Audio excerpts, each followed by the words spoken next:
You're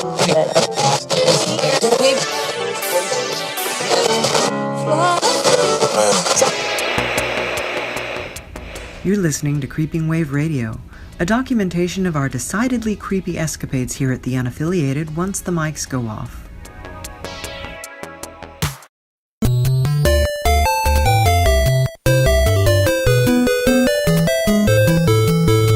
Katya! Здравствуйте, Napoleon. I'm just calling to check up on you, darling. Oh, yeah. I miss you so much. You are not in studio today, no? No, I'm recording on my phone, actually. We're reporting from the field today. What field? With who? Not with that Cyrus, I hope. He is lunatic. Oh, no, I haven't heard from him since he burst into the studio last week. It's just me, Adam, and Jestin. Justin? Yeah, Jestin, you know, wild card, bitches. It's stupid, really. It's Da. Just so long as it's not another woman I am having to compete with. I know you have the wandering eyes. No, never. Wait, crap. Am I live right now?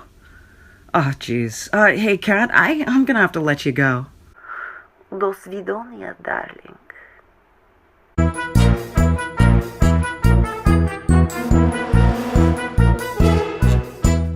Napoleon here, coming to you live today from the Menagerie of The Miraculous. Miraculous? That guy just bit a head off a chicken.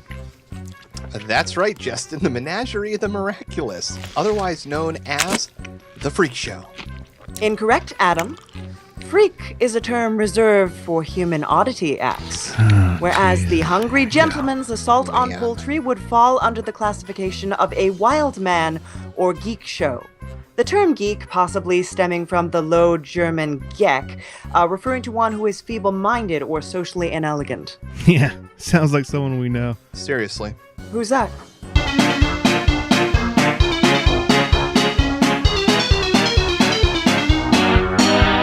Lads and ladies, scoundrels and strumpets, and whatever that kid over there is supposed to be. Wait, was he pointing at me? I invite you to a veritable feast for the eyes, right here behind the curtain. Why, within this shrouded keep, you'll find such marvels as a three-headed baby, not in a jar, mind you, but alive and well. A bouncing bundle of joy with thrice the dimples and 3 times the cheeks for the pinching. There's no way. There is, and there's more, I assure you. Why, just behind this curtain awaits Adolf Hitler's brain. I told you to stop telling them I am Hitler! That's right, folks. Hitler's brain, kept alive in a jar and able to communicate with you through the magic of modern technology. A talking brain? Okay, this I have to see. Thank you, sir. Right this way, if you please. But Hitler's body was doused in benzene and burned. It had to be identified by dental records. A Soviet cover-up perpetrated by Joseph Stalin. Don't believe everything you read, kid. Go on in and get the skinny straight from the Führer's mouth. You know what? I think I will. Pleasure doing business with you. Right through the curtain here.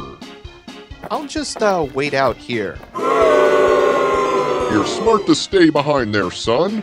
There's a bearded lady in there who's awfully jealous of those whiskers of yours. Why, I've seen her turn dainty little boys like you inside out like a used pair of skivvies. Likewise, if any of the other dames are pregnant or have a heart condition... Screw it. Take my money. I'm in. Mighty brave of you, son. Mighty brave. Right this way, if you dare.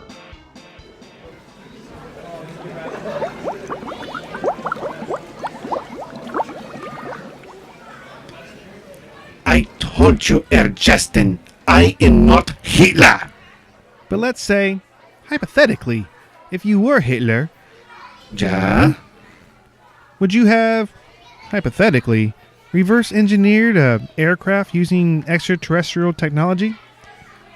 Okay, so, funny story. Me and the guys are in Antarctica and... Whoa. Jeez, Nat. That's where you're going for once. You could have knocked over Hitler. I'm not healer. Sorry, Justin. It's just that... I heard a crash. Yeah, it's nothing, Adam. Nap strikes again. Was anything damaged? I'm fine. It's just that... No, not you, Nap, the equipment. All right, testing. All right, I think we got lucky this time. Pay attention, why don't you, Nap? Not one of you noticed her. Who's that, Napoleon? Yeah, between the mule-faced woman and the three-legged can-can girls, you're going to have to be a tad more specific. Right there, on center stage, the Lady Sasquatch.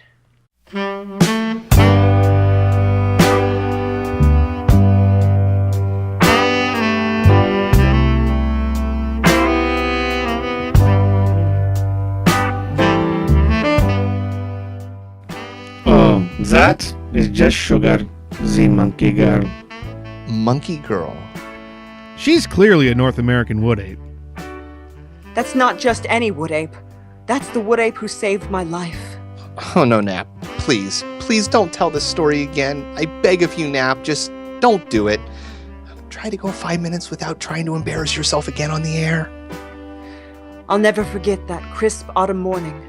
The fallen leaves, which carpeted the forest floor, had been painted scarlet by the season. Here we go again.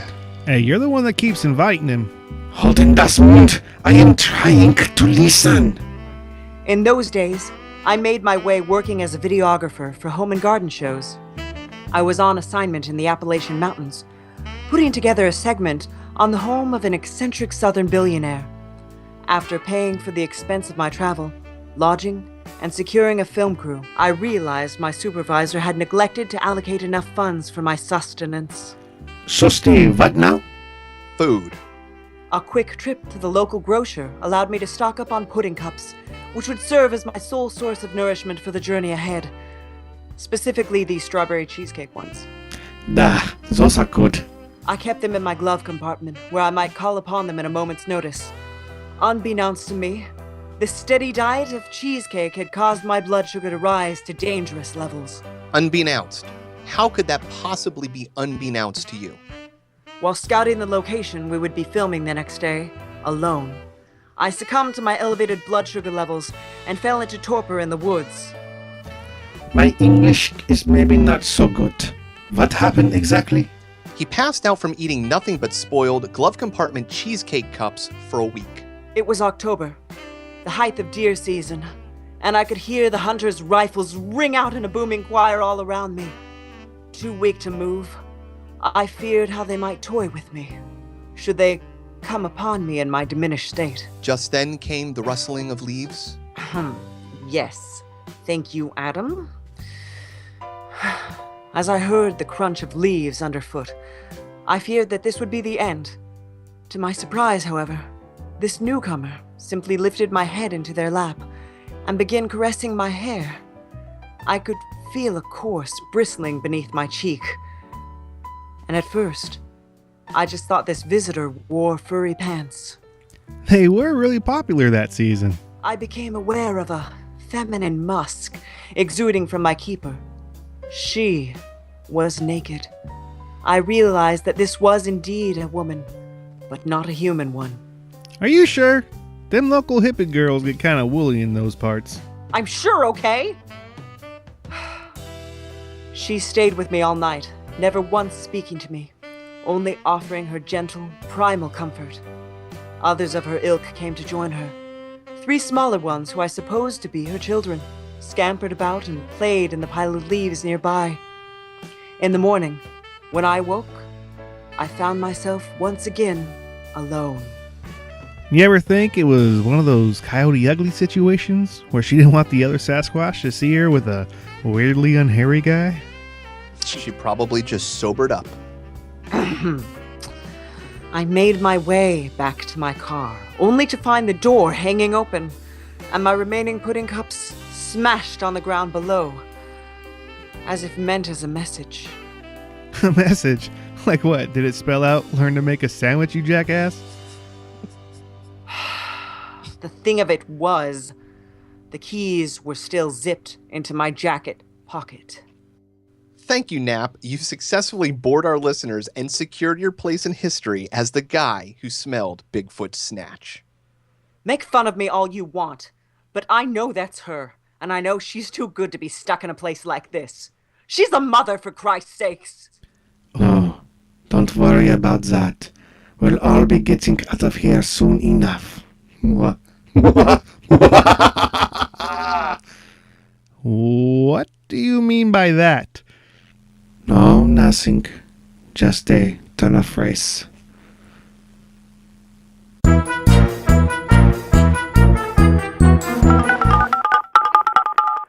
Kommissar Katya. Come in, Katya.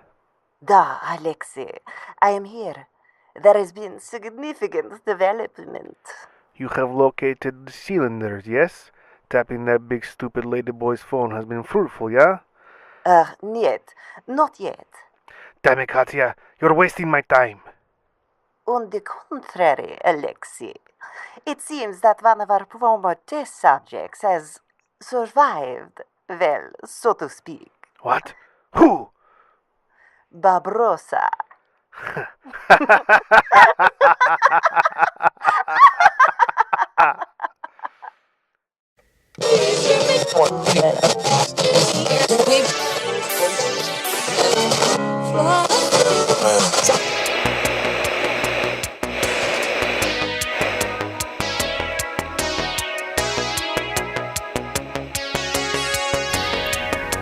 Hi, this is your creepy friend Napoleon Doom with a historical harangue for you whether you want it or not.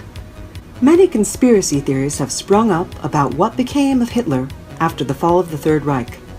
The accepted story is that Hitler and Eva Braun committed suicide in a secret Führer bunker at the close of the war in 1945.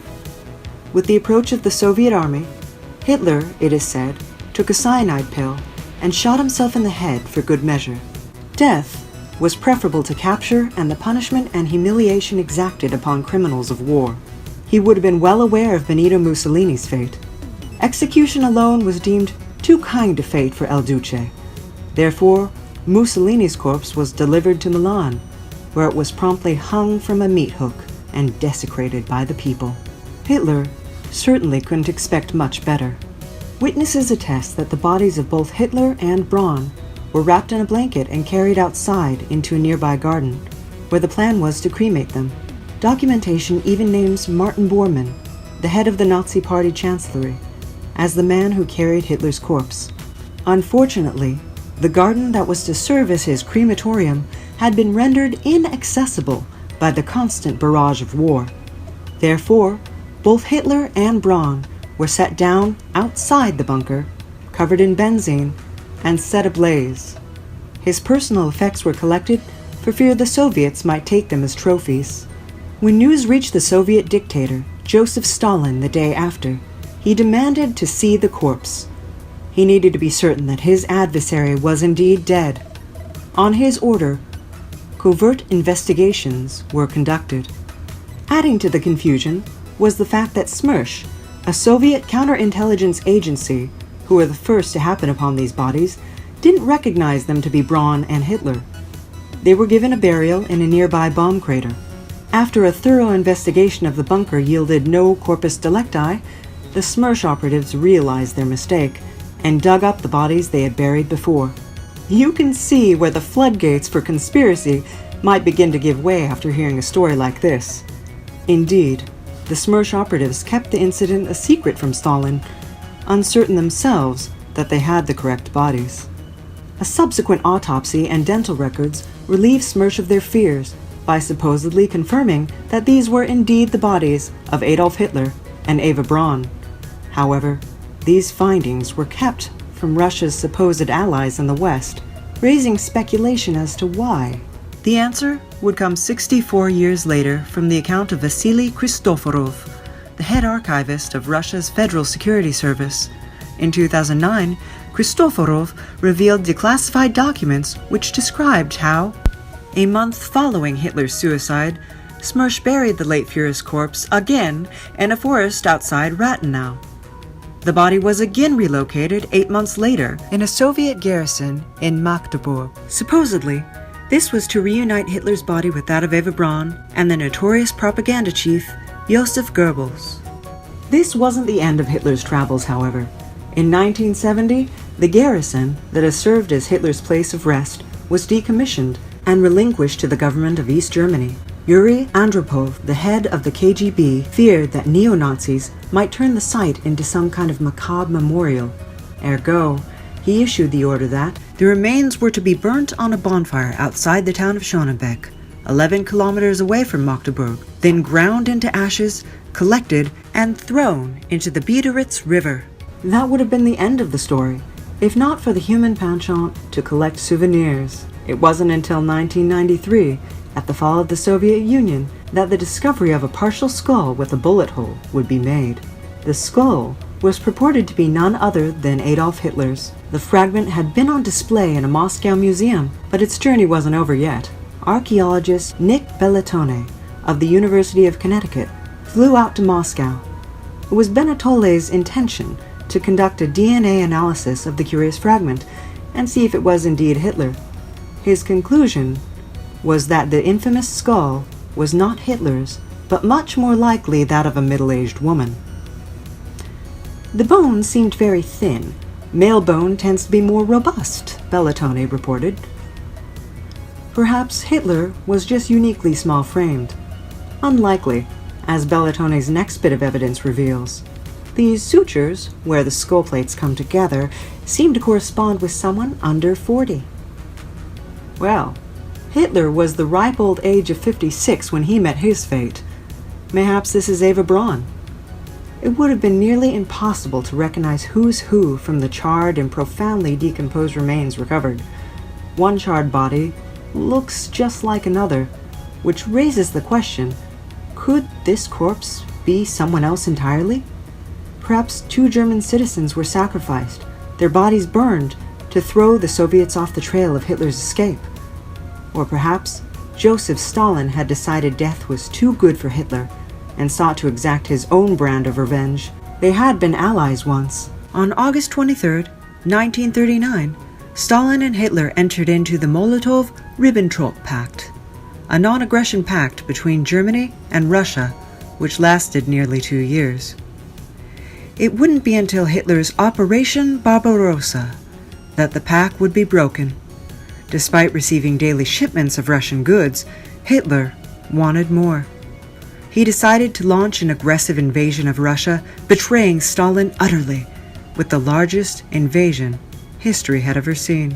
Ironically, he would have profited more from continued supplies from Russia than he ever did through invasion. Perhaps Stalin fooled the world into believing Hitler was dead, so he could exact his own brand of retribution upon him. Special thanks to Bill Loeb of Brat Pack Bags, Justin Sallas, who provides the voice of Justin, as well as Alexey and Not Hitler's Brain. Adam Loyal provided the voice of Adam and the Carnival Barker. Napoleon's voice was produced by playing a recording of mouth sounds from people eating various organ meats backwards. And let's not pretend you're actually interested in finding out who did the voice of Katya. If you'd like to hear your name or business read on air at the end of each episode of Creeping Wave, consider clicking on the link and becoming a Patreon. Not seeing a link? Just go to patreon.com/lucidnap. All one word, lucidnap. This is a labor of love for us here at Creeping Wave, accent on labor. With your patronage, we hope to create longer, more exciting episodes with better effects and possibly animations. You fine folks make it possible, so thank you for tolerating me. This is Napoleon Doom, reminding you to keep it creepy.